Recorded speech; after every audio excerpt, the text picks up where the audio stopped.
groaning as a mother groans when about to give birth. There are cosmic forces at play here that we do not fully understand.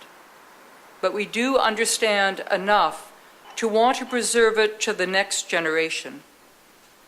Just imagine, and it's been said before, a child or a grandchild saying, "You knew what you were doing. You knew it was wrong, and you did nothing. Don't you care about the people who follow?" So why is it that the human population is having such a difficult time facing up to the demands of environmental ethics? Answer actually is simple. For too long, we bought into a worldview that's anthropocentric or human-centered. After all, as far back as Aristotle's Politics, Book 1, Chapter 8, we hear, "Nature has made all things specifically for the sake of man." And most of us have lived as if we believe that. Thus, too many believe that the non-human things in nature are mere instruments for human use, dare I add, or abuse.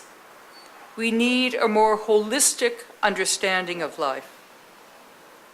Opposed to that human-centric view of the world is a relatively new deep ecology. Born about 30 years ago in Scandinavia and inspired by the Sherpa culture of the Himalayas, it's the understanding that the earth on which we live shares something that is sacred with us. I have to say that's not as far as you might think from both Judaism and Christianity. Think of Moses in Exodus 3 being told to take off his footwear for he is standing on holy ground. Think of Moses going up to receive the law on Mount Sinai. Think of the delivery of the Sermon on the Mount, and so it goes. It's, however, a countercultural understanding of human life.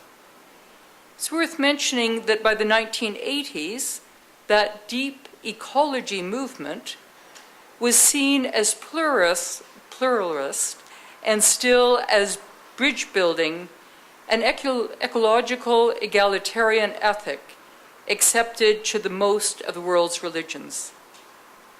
But before you get too excited, you do need to know that there are those who see deep ecology as being outrageously elitist, keeping the world's pristine beauty accessible to the few who can afford to use it as their playground.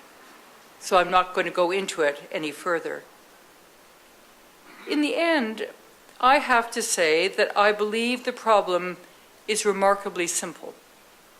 We need to change people's thinking about what is acceptable behavior, and that's been alluded to before. Many in this room would remember a time when people joked about drunk driving. That changed when a number of people said repeatedly, that it was socially unacceptable, and it changed.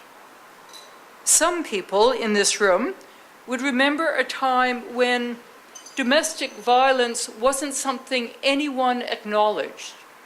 People knew it was going on, but you didn't get involved and you never spoke about it.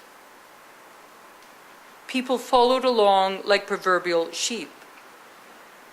We've begun, but only begun, to change our thinking about environmental stewardship, but we've only begun to change. Just to give an example, Earth Hour here in Christchurch in Cathedral Square was preceded by a concert with some of the largest speakers I've ever seen, huge lights. It was to celebrate the arrival of the Walk for the Planet. Standing all around to welcome people were lots of spectators holding their disposable drink containers and their takeout food. You've got the picture. It was very well-meaning, but it clearly missed the point. What we have to do, and frankly, this is as important as any scientific insight into climate change, is make people rethink their lifestyle. We need to speak to the head and the heart and the will and assist people's realization that how they live their life does make a difference to someone on the other side of the world. To live recklessly and wantonly, as if I'm the only one who matters, is more than selfish. It's sinful and possibly criminal. But again, let me say, telling us not to do something is less inviting than creating an image for future living. So let me read Revelation 22.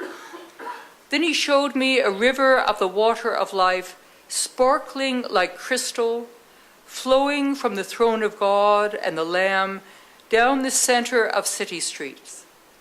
On either side of the river there stood a tree of life, which yields 12 crops of fruit, one for each month of the year, and the leaves of the tree serve for the healing of the nations. We live in a society that cares about and expects health care for every person. We want a cure for diabetes, cancer, arthritis, and the list goes on. It's a time also, however, to heal the environment, to heal climate change, and understand the relationship between creation and creator is meant to be a journey towards wholeness.